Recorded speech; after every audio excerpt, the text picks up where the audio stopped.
Tentei tudo, né? Mas tem mais coisa para falar, né? Bom dia. Obrigada, bom dia, Carol, bom dia para todo mundo que está nos acompanhando. Sim, tem muito para falar. E eu acho que é tão empolgante para a gente que gosta de educação e que entende esses movimentos e sabe a importância deles na formação mesmo das crianças e dos adolescentes. Dá vontade de contar mesmo, né?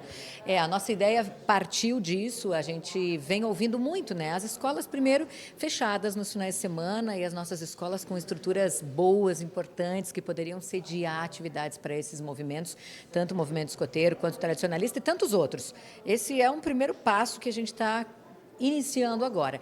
E ele parte também dessa ideia de um projeto que já é lei, né? Na verdade, no nosso estado, que foi proposto na Assembleia Legislativa anos atrás pela deputada Zilá Breitenbach, que é do PSDB, e que é uma referência para nós, principalmente as mulheres do PSDB, que é isso, é autorizar que as escolas, como as escolas estaduais já têm isso, autorizar que as nossas escolas municipais abram as portas quando não tem atividades regulares para esses movimentos, tanto o movimento escoteiro quanto o movimento tradicionalista, para o CTG, por exemplo, para um ensaio, para uma reunião, para que tenha alguma oportunidade à noite, no final de semana, e para o movimento escoteiro da mesma forma. E o que a gente ganha com isso? Ganha o envolvimento da comunidade escolar nisso. Imagina essas crianças que não precisam necessariamente ser as crianças da escola, mas as crianças da escola, os adolescentes acompanhando esse tipo de atividade. Um grupo escoteiro, por exemplo, criando essa parceria com a escola para poder fazer as suas atividades ao ar livre, para poder ter esse entendimento sobre preservação da natureza, sobre cidadania, sobre valores. Olha que lindo a gente ter essa oportunidade. E por que a gente diz que isso é necessário? Porque, eu sempre falo, quando a gente fala da questão do privado, né, para nós, de uma maneira geral, a gente diz, bom, se isso não é proibido, né, ele é permitido.